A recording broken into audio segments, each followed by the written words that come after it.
सभी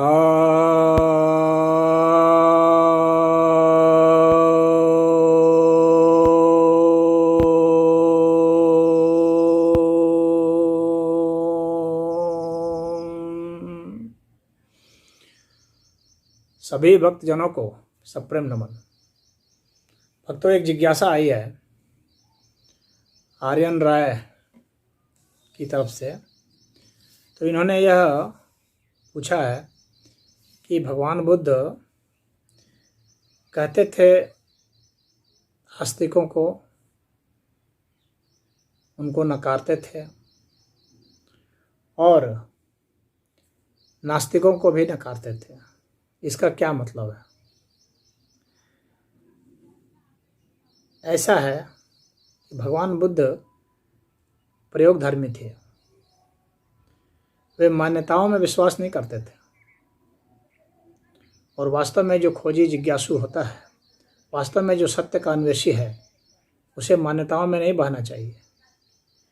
तो नास्तिक और आस्तिक ये दोनों ही मानने वाले हैं। आस्तिक मानते हैं कि ऐसे ऐसे अस्तित्व है, नास्तिक मानते हैं कि ऐसे ऐसे अस्तित्व है। दोनों की अपनी अपनी धारणा है। आस्तिक मानते हैं कि कोई ईश्वर तत्व है, नास्तिक मानते हैं कि कोई ईश्वर तत्व नहीं है, पृथ्वी तत्व है, सिर्फ यह जो है भौतिक तत्व है, प्रकृति है, वो यहाँ तक जानते हैं। लेकिन आस्तिक कहते हैं कि प्रकृति के अलावा और भी तत्व हैं जो प्रकृति से भी सूक्ष्म है और प्रकृति से भी विराट है। तो वे जो तत्व हैं उनको भी शामिल किया जाना चाहिए अस्तित्व में, और वे तत्व जो है परमात्मा तत्व कहलाते हैं, ईश्वर तत्व कहलाते हैं। तो यह जो है आस्तिक कहते हैं। परंतु जो सच्चे आस्तिक हैं, अर्थात जिन्होंने खुद अनुभूत किया इस चीज़ को, खुद अन्वेषण किया है, माना नहीं है किसी के कहने पर, वे सच्चे आस्तिक हैं। और वैसों के लिए भगवान बुद्ध कोई निर्देश नहीं दे रहे हैं। जो ऐसे आस्तिक हैं जिन्होंने किसी का कहना मान लिया, किसी ग्रंथ को पढ़ लिया बस मान लिया, या किसी के उपदेश को सुन लिया और मान लिया, वैसों के लिए बुद्ध कहते हैं कि अभी तुम्हें यात्रा करनी है, अभी तुम्हें खोज करना है, तुम माने हुए धर्म में चल रहे हो।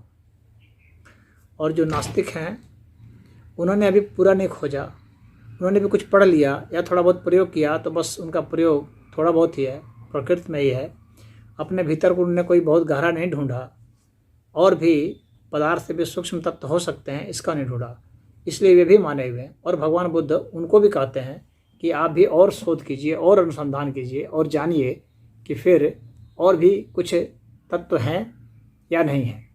तो यही उनका यहाँ पर मंतव्य था दोनों को नकारने का। तो यहाँ पर नकारने का उनका उद्देश्य नहीं था, मतलब नहीं था, उनको गाइड करने से मतलब था। वे उनकी मान्यताओं को पहले से ही, पक्षपाती रवैये को या अधूरी बातों को कह रहे थे कि तुम यही मत रुको, अभी तुम्हें और यात्रा करनी है। तो दोनों ही पक्षों को, जो नहीं मानते हैं उन्हें भी और जो मानते हैं उन्हें भी, दोनों को ही कहा कि मानो नहीं जानो। इस अर्थ में ही कहीं कहीं पर कुछ लोगों ने उद्धृत कर दिया है कि उन्होंने नकारा, आस्तिकों को भी नकार दिया, नास्तिकों को भी नकार दिया। तो इस तरह का, बल्कि वो उनको दिशा निर्देश दे रहे हैं, उनको सिर्फ कह रहे हैं कि आप अपने इस अधूरेपन से निकलिए और यथार्थ में पूरा ज्ञान हासिल कीजिए, प्रयोग कीजिए, और प्रत्यक्ष ज्ञान स्वयं के द्वारा जो अर्जित किया जाता है, पूर्ण ज्ञान, वह हासिल कीजिए। नास्तिकों का पूर्ण ज्ञान तो नहीं है, प्राकृतिक ज्ञान है, और विज्ञान के हिसाब से जो वैज्ञानिक खोज होते हैं, इनके हिसाब से इनका ज्ञान चलता है। वैज्ञानिक जितना बतलाते हैं उतना ही ये बोलते हैं। वैज्ञानिक जहाँ नहीं बताते हैं वहाँ पर ये चुप हो जाते हैं, खुद कुछ खोज नहीं करते। विज्ञान का सिद्धांत बदल जाते हैं तो इनके भी कथन बदल जाते हैं। तो अब अपना जो है इनका मंतव्य नहीं रहता है, बस विज्ञान के हिसाब से चलते हैं। तो विज्ञान तो मान लीजिए कि हर 100 वर्ष में कुछ नई चीज़ बोल देगा, तो हर 100 वर्ष में इनके भी वक्तव्य बदल जाएंगे। तो शाश्वत तत्व क्या है, उस तत्व की खोज के लिए भगवान बुद्ध ने प्रेरित किया है और कहा है कि आप उसमें जाइए और उसको देखिए, महसूस कीजिए, उसके बाद फिर कोई बयान दीजिए तो वह बयान आपका प्रामाणिक होगा। उसी तरह से आस्तिकों के लिए भी कहा कि तभी आपका प्रामाणिक वक्तव्य होगा, अन्यथा यह वक्तव्य जो है आपका प्रामाणिक नहीं माना जाएगा, क्योंकि ये दूसरे का वक्तव्य है, आपका नहीं है। आपने तो बस पढ़ लिया, सुन लिया और उसी को फिर बोलना शुरू किया, ये आपने कॉपी कर दिया। तो ये कॉपी पेस्ट वाला जो सिस्टम है उसको भगवान बुद्ध ने नकारा है। कॉपी पेस्ट सिस्टम नहीं, बल्कि डायरेक्ट फर्स्ट हैंड इन्फॉर्मेशन चाहिए और वहाँ पर रह करके खुद महसूस कीजिए, ताकि आपके जीवन में कोई परिवर्तन आए, बड़ा परिवर्तन आए, आपके जीवन में खुशहाली, शांति, ये सब आए। आपको ज्ञान हुआ, आपने भगवान मान लिया और आपका जीवन उसी तरह से है, तो फिर क्या फायदा हुआ? जब आपने भगवान को मान लिया और आप उसी तरह से कामी, क्रोधी, लोभी सब बने हुए हैं, अहंकारी बने हुए हैं, उन्हीं सब चीज़ों के लिए मार कर रहे हैं जिनके लिए अपराधी भी मार करते हैं, तो फिर आपके भगवान को मानने से क्या लेना देना हुआ? तब तो फिर वह एक पाखंड हो गया। तो ऐसे पाखंडों से बचने के लिए भगवान बुद्ध ने कहा, भगवान बुद्ध जो है पाखंड के विरोधी थे,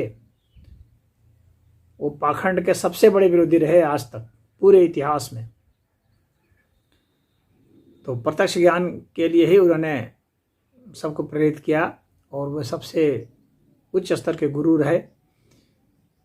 उन्होंने सही दिशा निर्देश किया। ग्रंथों को याद कर लेने को, उनको घोंट लेने को उन्होंने धर्म नहीं माना। उसके हिसाब से क्या आप जी पा रहे हैं?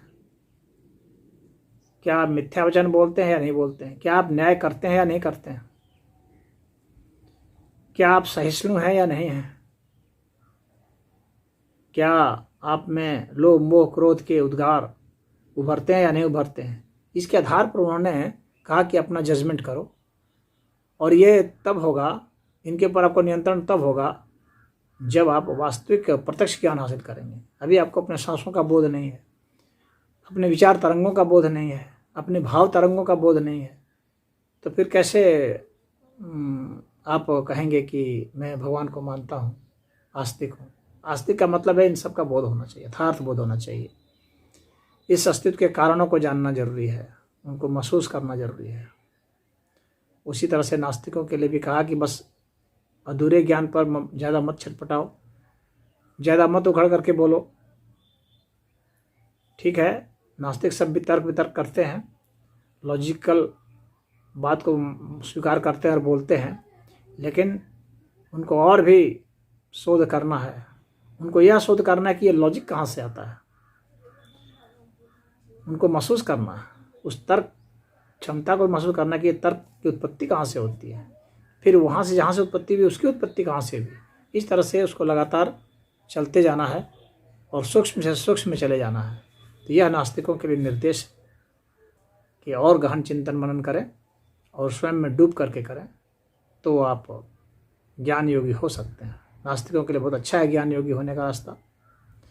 तो ये उनका मंतव्य था। ओम।